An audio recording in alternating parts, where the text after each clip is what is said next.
Magandang umaga po sa inyong lahat. Ang ebanghelyo natin ay isang pamilyar na ebanghelyo. Ito'y tungkol sa pagdalaw.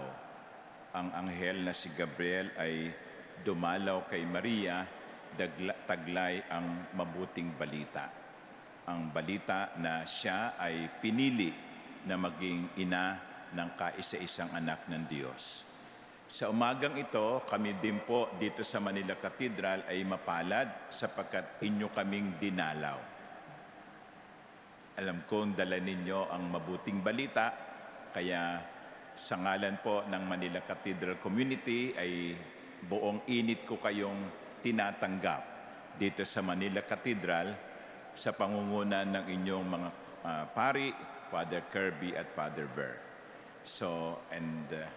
Salamat din po sa pagdalaw ng imahen ni San Oscar Romero. So mga taga Manila Cathedral, palakpakan natin ang ating mga bisita. Alam po ninyo, sa ating makabagong panahon, hindi katulad siguro ng mga 1950s, 60s, inabot naman ninyo siguro yung 50s, 60s. Ang isang problema ng panahon natin ngayon, yung tinatawag sa Ingles na lack of presence. Lack of presence. Yung pananatili. Tingnan ninyo. Marami sa ating mga magulang ay either parehong nasa abroad, ang babae at lalaki, o kaya naiiwan ang nanay dito sa Pilipinas, ang lalaki, si tatay ay nagtatrabaho. Dahil sa hirap ng buhay, napipilitan silang mangibang bansa para at iwan ang kanilang pamilya. Kaya sino kumisan ang nag-aalaga sa mga anak? Mga lola.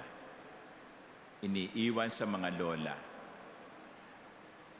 O kaya naman, maaaring nandito sa Pilipinas, buo ang pamilya, pero kuminsan kahit magkakasama, hindi nag-uusap, nakatutok sa kanya-kanyang cellphone.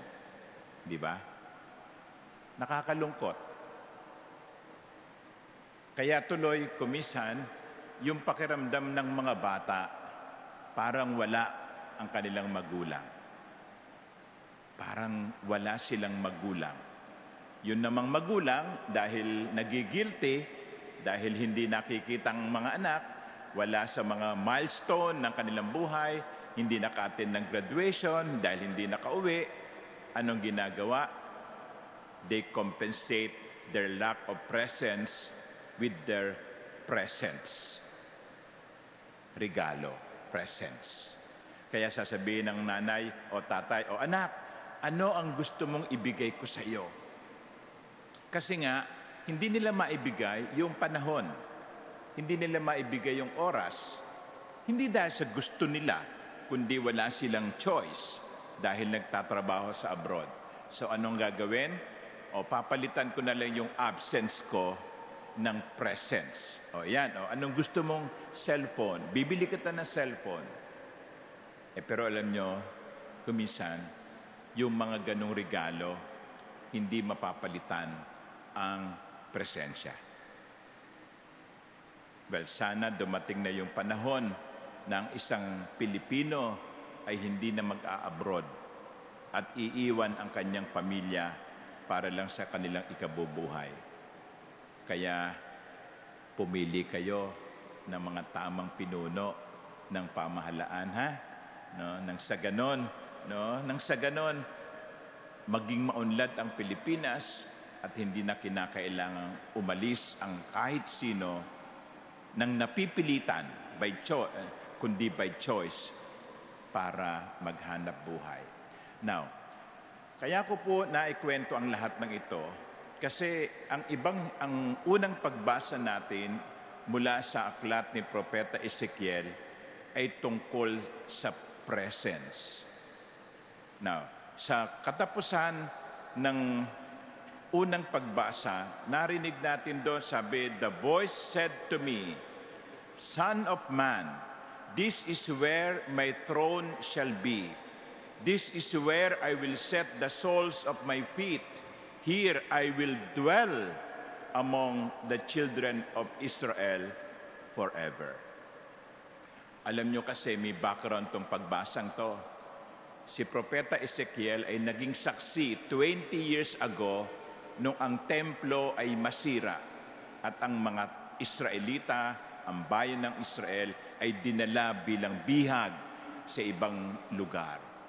Pero yung nakitang pangitain ni Ezekiel na ipinakita sa kanya ng Diyos ay ang pagbabalik ng Diyos sa kanyang templo. In other words, the Lord is giving Ezekiel and the people an assurance that I will be with you. I will be with you.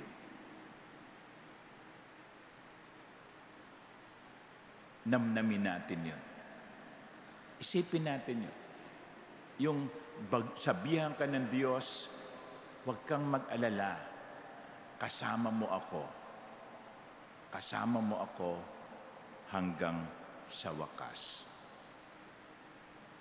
At yan ang ipinangangako sa atin ng Diyos. Maaaring ang magulang nyo, ang mahal sa buhay nyo, asawa ninyo, anak ninyo, hindi nyo kasama, hindi nyo kapiling, pero sa umagang ito, binibigyan kayo ng Diyos ng katiyakan, I will be with you.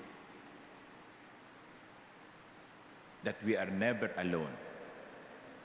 Maaaring iwan kayo ng inyong kaibigan, iwan kayo ng inyong kapitbahay, iwan kayo ng inyong mga pamilya o sa mahal sa buhay. Alam nyo, minsan yan ang reklamo ng mga nanay at tatay, mga matatanda, mga lolo't lola, no? Yung anak ko, hindi na ako dinadalaw. Di ba? Yan naman minsan ang hinanakit, no? Pero alam nyo, dito sa unang pagbasa, sinasabi sa atin, hindi ko kayo iiwan. Hindi ko kayo pababayaan. Pero alam nyo, anong ibig sabihin kapag ang Diyos ay nasa atin? Hindi lamang ito katiyakan na tayo'y hindi nag-iisa, kundi katulad ng nangyari sa templo, nung ang Diyos ay pumasok at manahan, nagkaroon ng pagbabago. The temple became again God's house. Ito naman ang itatanong ko sa inyo. Kung kayo ay pinananahanan ng Diyos, kasi hindi ba, sabi nga ni San Pablo, we are the temples, your bodies are temples of the Holy Spirit. We are temples of God's presence. Ang Diyos ay kapiling natin. Ang Diyos ay kasama natin. Hindi ba't magandang itanong, ano naman ang nagiging bunga ng pananatili ng Diyos sa atin? Kasi ang isang malinaw na patunay na ang Diyos ay nasa atin ay kung merong nagbabago sa atin. May nagbabago ba sa atin? Yan ang kumisan ay parang kulang. Kasi sinasabi natin, tayo ay Kristiyano, tayo ay Katoliko, lagi tayo nagsisimba, nagkukumunyon, may debosyon tayo, may debosyon tayo sa Mahal na Birhen, may debosyon tayo kay Saint Oscar Romero. But the question is, anong epekto nun sa buhay ko, sa buhay niyo, sa buhay natin? Yan ang hamon. Yan ang hamon. That once we say, God is with me, there should be expressions of proof. Ipagdasal natin, unang-una, ipagpasalamat natin na ang Diyos ay kapiling natin. Kahit na kumisan parang hindi siya nagpaparamdam, alam natin at dapat tayo maniwala, ang Diyos kapiling natin. kasama natin. Hindi tayo nag-iisa. Sa harap ng mga pagsubok, meron tayong kakampi. Pero, ito rin ay isang hamon sa atin na kung talagang ang Diyos ay nasa atin, dapat may nababago sa atin. Amen.